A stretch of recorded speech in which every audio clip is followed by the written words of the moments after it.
So these things happen to the best of us. I am not excluded. I am not an exception to the rule.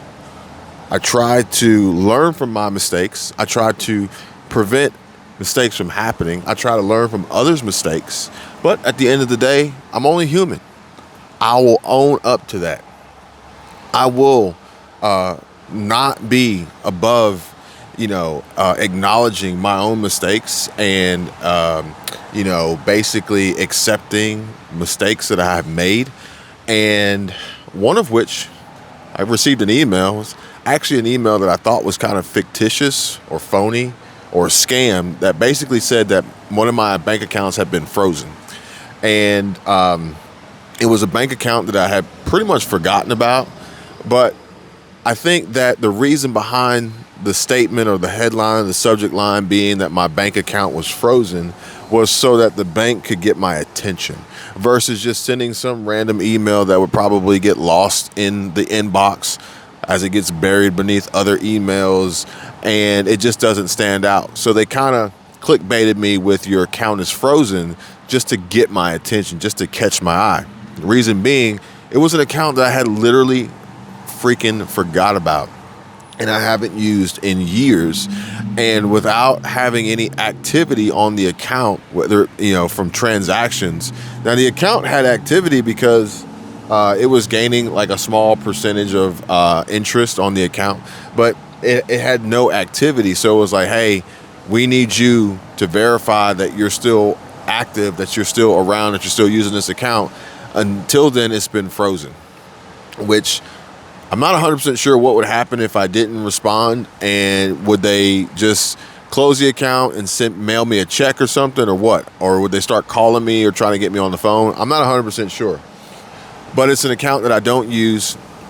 And basically what it boils down to is I pretty much forgot about it.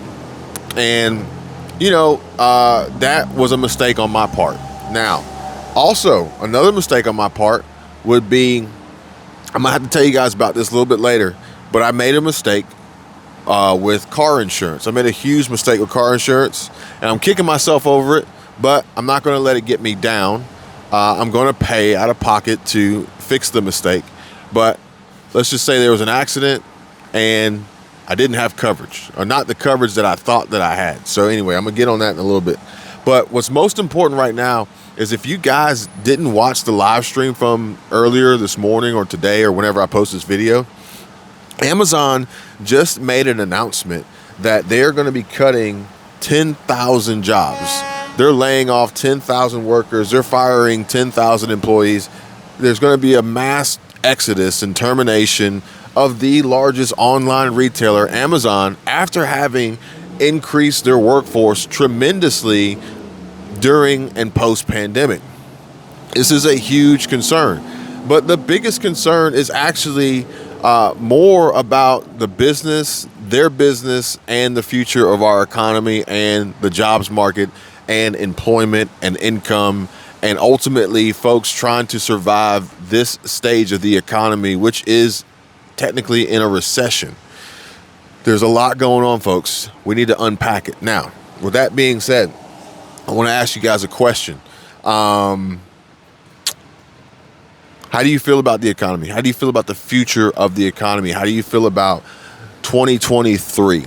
Now, if I were to ask you, how do you feel about 2023 from a standpoint of comfort and safety and savings and investing and growth and business and income and employment and wealth?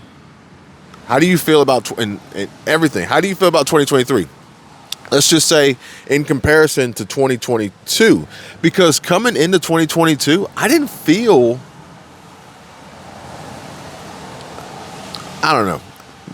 mixed bag on 2022. Midway through 2021, I was kind of like, I wasn't really feeling it. So coming into 2022, I was kind of like borderline. But I'm going to tell you right now, going into 2023, I feel better going into 2023 than I did going into 2022 personally. But if I were to look at it as a whole, from just the State of the Union, from the global national economy, I would probably say that most are not feeling too comfortable and too confident going into 2023. But I want to know what you guys think. How do you feel rolling into 2023, which is literally like 45 days away from now or something like that? Let me know. Comment down below. Now, the big concern that I have with business, the big concern I have with the economy, with jobs, with employment, with layoffs, with unemployment in general is we're all interconnected. We're all intertwined. And quite possibly the biggest problem is the fact that these pullbacks, which ultimately result in layoffs and firing and hiring freezes and a reduction of income, will ultimately have an effect on other businesses because there's not going to be as many patrons, there's not going to be as many customers, there's not going to be as many shoppers, there'll be less transactions, less revenue, so to speak. That's not good. However, perhaps maybe these businesses will be fine for the fact that they're going to try to find ways to increase their profit with less revenue, do more with less, have the economy working for you instead of you working for the economy, which ultimately just means that either they're going to need to buy better, they're going to need to buy down, they're going to need to buy down their costs better. They're going to buy, you got to make money when you buy, basically, not just when you sell. Make money when you buy. So perhaps they're going to do that, unless they're planning on raising prices for every transaction and every product and every sale and every service and every commodity that's out there hitting the consumers. Well, time will tell. But the problem is that Amazon releasing this headline that 10,000 workers are being laid off, white collar workers are being laid off, doesn't really tell you the full picture, as in some articles they're explaining that this is 10,000 folks losing their jobs after roughly 80,000 jobs were lost and never replaced. So let me break that down to you and let you and explain it to you the way that I understand it. And it's that through attrition, Amazon saw 80,000 jobs eliminated basically by employees of the company quitting or being terminated or laid off or resigning or whatever it may be. What happened was, of those 80,000, Amazon just never filled the positions again after that. So they cut 80,000 jobs. Now, they didn't cut it in the sense of like the traditional sense where they fired a bunch of people or they laid a bunch of people off or, big headlines like that. No, they did this quietly behind the scenes, so to speak, where 80,000 jobs were, hang on, I'm gonna let this truck go by. I don't know if it picks up on the microphone, but this Magnus diesel truck or gas truck just is driving by. It's kind of loud.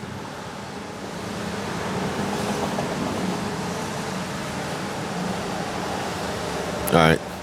So basically what it is 80,000 jobs were eliminated. They just didn't refill the positions. And now they're announcing 10,000 more jobs are going to be cut. So if you do the math, 80,000 plus 10,000, that's 90,000 positions with the company Amazon that are gone that they're not planning on bringing back. So that's a big deal. 90,000 jobs. And this is only the beginning. Because the reason being is because they're saying that they're seeing a slowdown from the pandemic fueled online ordering. So we're seeing the cycle of the economy, which I've been telling you guys about for as long as I can remember. We're seeing it hit Amazon, the biggest online retailer there is. Now, this shouldn't scare anybody as far as the future of business and the future of wealth and the future of creating a small business and running a side hustle and generating passive income streams and different things like that. This shouldn't scare anybody like that. But it should alert you to the change in the economy and what major businesses like Amazon are doing and how you can align yourselves with that as a precursor to make sure that your business stays viable, stays successful, stays growing, stays profitable, stays producing revenue, and you don't fall by the wayside. You don't fall into the trap. Now, I'm putting together tons of content and ton of information for the folks in the group on business, on real estate, on investing, on growing social media, on creating YouTube channels, all that. and I'm taking requests. So if there's anything in particular you want me to hit faster or go deeper on or whatever it may be, come on over, drop a comment, engage in the community chats that are specifically isolated just for the members. Let's get this money, okay? Because I ain't gonna lie, I've been getting it and I'm gonna go get more. And it's not that like I'm stuck in worship money or anything like that. I just have plans and I have goals, and I have accomplishments that I need to achieve that I always set out for myself, and I pretty much nail them every single time. Pretty much always nail them, and this is no exception. And navigating the complexities of this economic position that we're currently all in, I enjoy it. And speaking of the accident, the mistake that I made, we had a vehicle, we had a car. It was a 2017 Honda Accord Sport. And long story short, we had this car. It was Michelle's car, Squirrel Tribe. It was her car. And her mom had a Ford Fusion. That's what it was a Ford Fusion. And the Ford Fusion, I don't know. I don't know if it was a lemon or what, but it was a piece of junk from day one. And granted, it had a warranty, but it was more pain, it was more hassle than it was really worth. So what ended up happening was we sold the Fusion. I don't even remember. I think we sold it to CarMax. I don't even remember how we got rid of the Fusion, but we got rid of the Ford Fusion, and we gave her mom the Honda Accord, the 2017 Honda Accord. Nice car. I really liked the car. And this was back when cars were affordable. I think we paid like $20,000 for this brand new Honda Accord, which is really nice. It was really nice. And I went out and I ordered some LED headlights from Amazon, and I swapped the headlight bulbs to put LEDs so it would have like better headlights at night. That's a thing. That's a pet peeve of mine. If my car doesn't have LEDs or HIDs, I can't do it. I can't do it. So I only had one. I had a 2019 Ford F-250, and I kept the standard halogen bulbs in it, but it's only because they ran 2 dual filament H4 bulbs and fog lights. So I had plenty of visibility at night. That's the only one I didn't change. So anyway, her mom has this Honda Accord, and for the longest, I just kept it under our insurance, and we financed it, got like 2% interest on it or whatever it may be. We just kept it because I was like, you know what? This is Georgia, okay? I don't want to have to transfer the title in Georgia. Anybody in Georgia knows what I'm talking about, which is one of the reasons why I really like Florida, is because Florida is like, look, once you register this tag, it's yours. You don't have to keep paying on top of it. So with Georgia, if you transfer a vehicle, they hit you with what's called a title tax every single time. And it's not based on what you bought it for. It's based on what they claim the value of the vehicle is.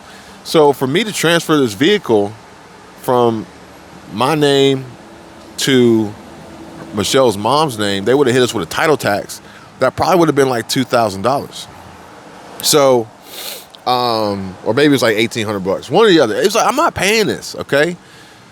Which we figured out a loophole to that. This is a game, folks. It's a game. You got to play to win. And if you want, you can play fair and lose. I'm not telling you to cheat. I'm just telling you, learn how to win in playing the game. So, long story short, the car gets paid off. We're moving to Florida. Her mom's like, hey, I think it would be better if the car was in my name. I'm like, yes, please, take it. So, in order to do that, she had to have insurance. So she got a quote, and she got a quote. Oh man, they about to have a fight. Man, people are on edge out here. They on edge. Just saying, don't come over here. But anyway, so she got a quote, and we go to the tag office, and we found out this little loophole that you can avoid the title tax if you're transferring the vehicle to a relative, a close relative. So This is where it gets a little funny. I told him, I said, hey, I said, look, I want to transfer this vehicle to my mother-in-law. And they were like, well, that's not a close relative. I'm like, all right. Okay, all right. I want to transfer this vehicle to my wife. And then I want my wife to transfer this vehicle to her mother-in-law. Because they're both, my wife is a close relative and then her mom is a close relative. And they were like, that seems really stupid. I said, I know. And they were like, okay. So they gave us this little, they made an exception and they just passed it through. It was very simple, very easy. But, you know, basically all we had to do was pay like $75 to transfer it instead of paying this title tax. So we do that, right? And all I did was I think we took the quote that she had on insurance and we signed it up, we paid for it, we showed it to the tag office, they wanted a declaration page, and we got the tag, we got it transferred, everything was fine and good. Well, fast forward to, you know, 3 weeks ago, which you guys may remember, Michelle and I, we were doing a live stream, and she was not really focused because she had just received word that her mom had been in a car accident. So everything is fine. She's fine. We went and saw her the next weekend. Everything is fine. Everything's okay. Well, this is the mistake that I made. I didn't look at the entire insurance policy 100%, and I just assumed that the insurance policy would have automatically included all the bells and whistles, but it didn't include collision coverage in the insurance. So basically, the person who hit her,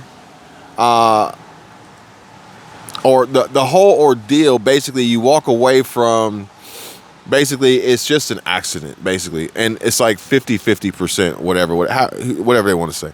So she calls the insurance company, and the insurance company's like, we can't fix your car because you don't have collision coverage. And we didn't know that until then. So I made a mistake. So anyway, long story short, now we got to pay out of pocket. We went to the body shop. We got an estimate. We got a quote. And here's the craziest part about it. We've adjusted the insurance policy since then. But here's the craziest part about it is the body shop was like, it's a few $1,000s, okay? Which I told Michelle's mom, I'm going to pay for it. Don't worry about it. I'm going to pay for it. We're going to fix this. It's not a big deal. We're going to get through this. Don't worry. The body shop says, we can't start on your car for at least 3 months. Talk about, this is the state of our economy. These are the supply chain struggles that we're still facing just to get a bumper for a car. The labor component of having the skilled trades available to do the work that these companies have to keep on payroll, that they're continuously shrinking to lower their overhead. Remember, I told you the employees are the most expensive operating expense, over carrying cost overhead for businesses is the employees. At least 3 months. At least 3 months. I remember you used to drop your car off, and like a week later they're like, yeah, we'll get to it, and then a week or two later you get it back. And then he was like, maybe I might need it for at least 3 weeks after that. At least 3 weeks after that. It's crazy. It's crazy. So, it was a mistake. I own up to it. I fess up to it.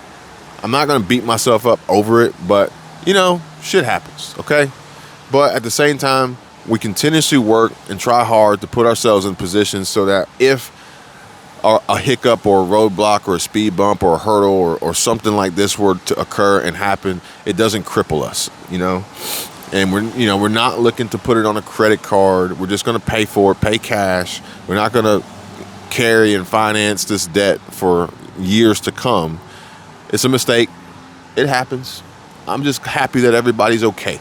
That's all that matters. If the car, we go get another car. It's not a big deal.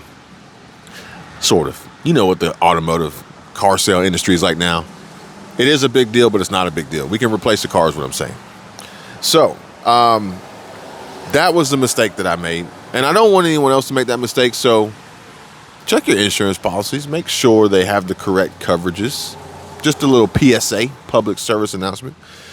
But at the end of the day, it still makes me think of perhaps maybe the folks out there that just don't have that coverage, where they walk into the office, they walk into work or whatever, and they receive that notification that they're not covered anymore. They're fired. We're laying off people. You are part of the group that's being laid off. We've eliminated a department. We've eliminated a position. We're seeing declining sales. This is nothing personal, but we're just making cuts. And unfortunately, you were one of the 10,000 or more that are going to be let go. Which, guys, I got another one to bring to you that I came across. Is a very disturbing trend that's happening with employment and companies laying off and firing employees over them not selling enough credit cards, not pushing the company, the business, the store card, credit card, the in-store credit card on the customers, and they're taking it out on the employees, and they're firing folks for not trying to bury others in debt. I'm gonna touch on that probably tomorrow, so make sure you check in on that one. Very disturbing, but very important information that we all need to be paying attention to, because these credit cards, they're not the answer, okay? I'm gonna tell you what the answer is. A budget's the answer, okay? Increased income is the answer.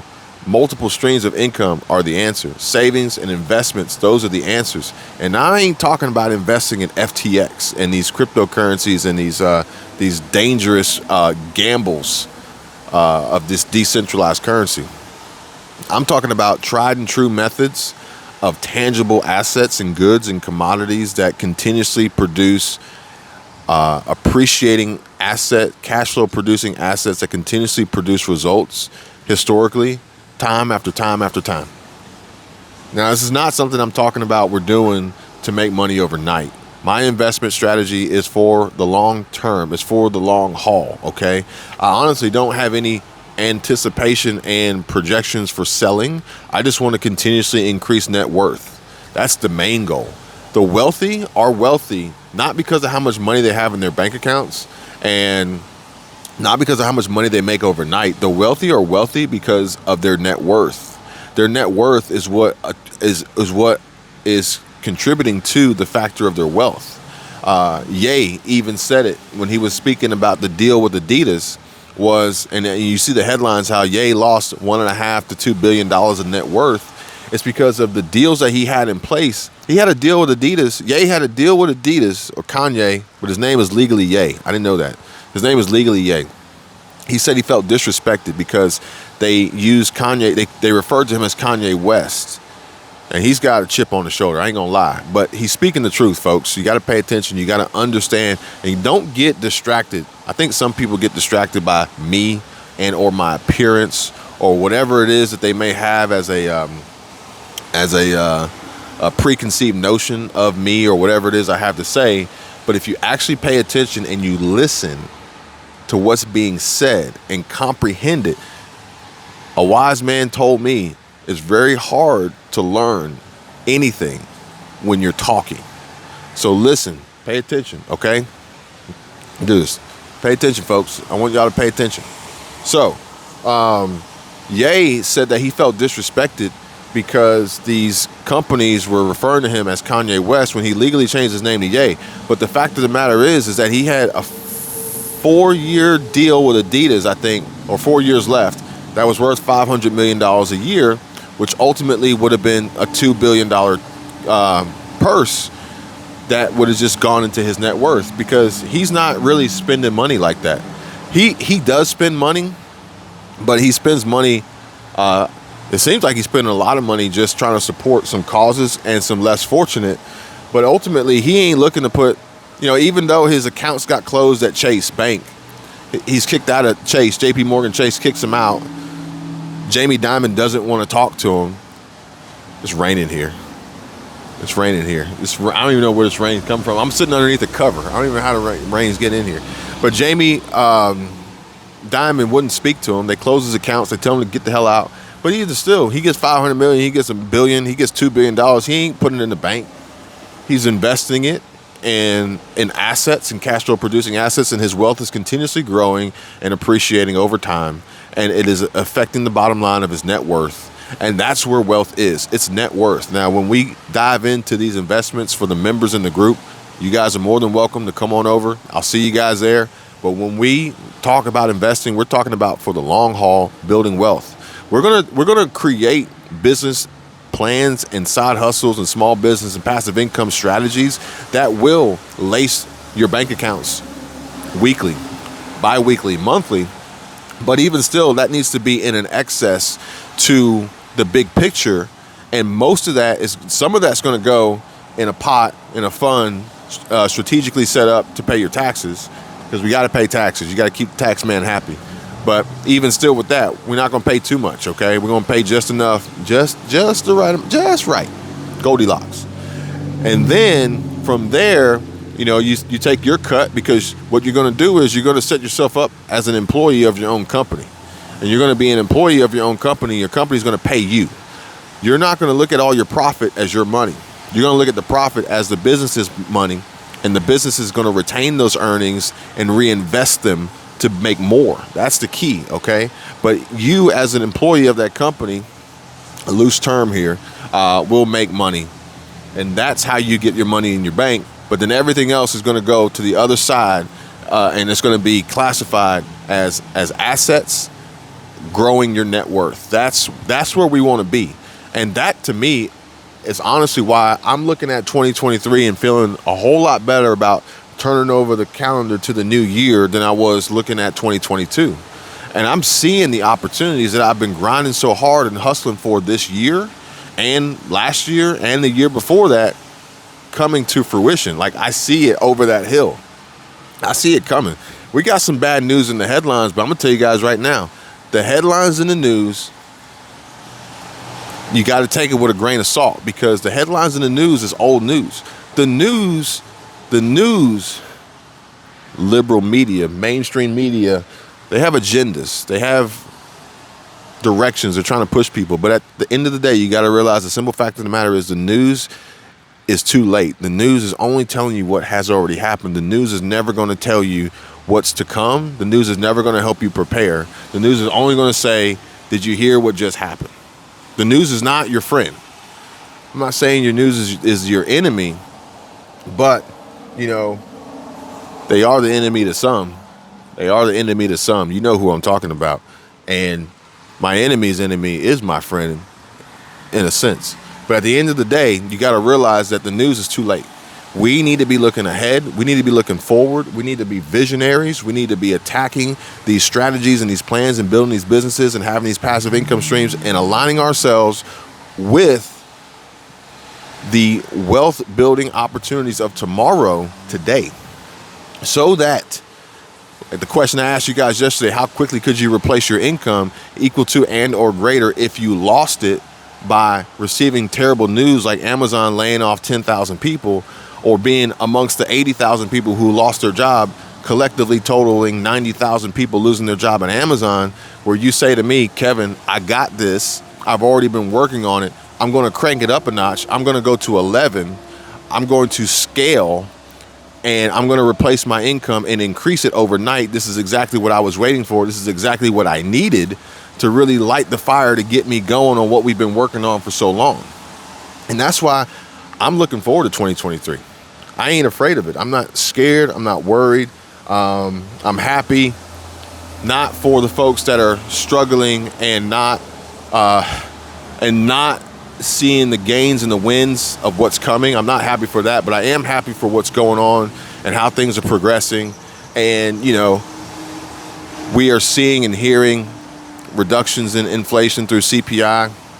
We're seeing and hearing about the home mortgage interest rates, which, although the Fed drove rates up, some mortgage rates have come down. And like I told you guys before, y'all need to check out Chris Igo, South Florida. Chris Igo, ChrisIgoe. He's got a video coming out. Y'all need to check it out. You know what the mortgage rates are right now. You need to check out his video, because he's got a video coming out where he's talking about getting mortgages right now at 3.5%. I'm talking about fall, November 2022, and he's talking about mortgages, home mortgages at 3.5%. That's a big deal. When you can buy real estate today and get a mortgage at 3.5%, it's a game changer. And this is what I'm talking about positioning yourself, leveraging opportunities, building wealth, building passive income streams through cash flow producing assets, and capitalizing on the markets with everything that's going on. But you can't listen to the news, because by the time the news tells you, it's too late. And the news is only going to tell you from the standpoint of, look at all these other people who've already done it. Look at all these other people who are already doing it. And by then it's too late. It's saturated. The opportunities are gone. There's only a finite amount of these opportunities and limited resources available. And if you're waiting to be told that it happened, then it's too late. Like I said, don't wait and try to time the market. Don't wait and try to time the stock market. Go get your free stocks. Robinhood, link in the description. Go get your free stocks. But don't sit here and say, oh, I'm going to wait and try to time the market till it hits the bottom to invest. No. Dollar cost averaging all day, every day. I'm always buying at the right price, plain and simple. I want you guys to be aware. I want you guys to succeed. I want you guys to grow. I don't want you guys to get caught up in this trap of these credit card companies and burying people in debt, forcing the middle class and low income families, the working class poor, the folks out there living paycheck to paycheck, barely getting by, into these traps of rotational circulatory collapse and death, in a death spiral where that's what they want. They want folks to not have the knowledge, not have the education, not have the team, the network, the family, the community. They don't want you to have that, because when you do, you're better off. And then when you to yourself realize and say to yourself, put your foot down, like, I can do this. I'm going to do this. That's when it all collapses on them. And they don't want that. But I'm just saying that it's possible. I want you guys to be aware. I don't want you guys to make the same mistakes that I have. I want you guys to have the same opportunities, if not better than me. Learn from my mistakes. I'm learning from my mistakes. I'm learning from everybody's mistakes. I made a mistake. Insurance coverage wasn't what I thought it was. We're going to move on from that. Little hiccup. I made a mistake. My bank account, I forgot about it. The account was frozen. Not a big deal. I contacted them. I'm going to check my other accounts, make sure that, I got some activity on them so they know I'm still around. And obviously, I'm not falling into the mistake of allowing my income to be controlled by one single source. I don't have all my eggs in one basket. And I'm not employed by a company where I could possibly one day walk in and receive notification and receive a notice that I've been laid off with 9,999 other people, or 89,999 other people, since it's 90,000 people losing their jobs so far with just Amazon alone. We haven't even talked about Walmart. We haven't talked about FedEx. We haven't talked about Bed Bath & Beyond. We haven't talked about Revlon. We haven't talked about JCPenney. We haven't talked about all the companies that are letting people go by the thousands. It's a big deal, folks. You don't want to be left out in the cold. You don't want to be standing in line waiting for your unemployment. You do not want to be in that situation, because what they're not telling you is that there's another wave coming down the road as a result of oil. If you don't know what I'm talking about, go check out the video I put up just the other day about OPEC, Biden, Saudi Arabia, NOPEC. I'm telling you, pay attention. Let's pay attention to what's coming.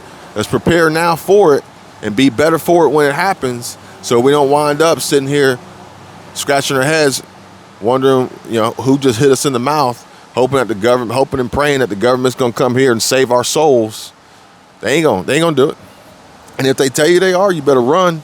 When they come knocking on your door, talking about, hey, boom, boom, boom, knock, knock, hey, open up. It's the government. We're here to help. You know that's a lie.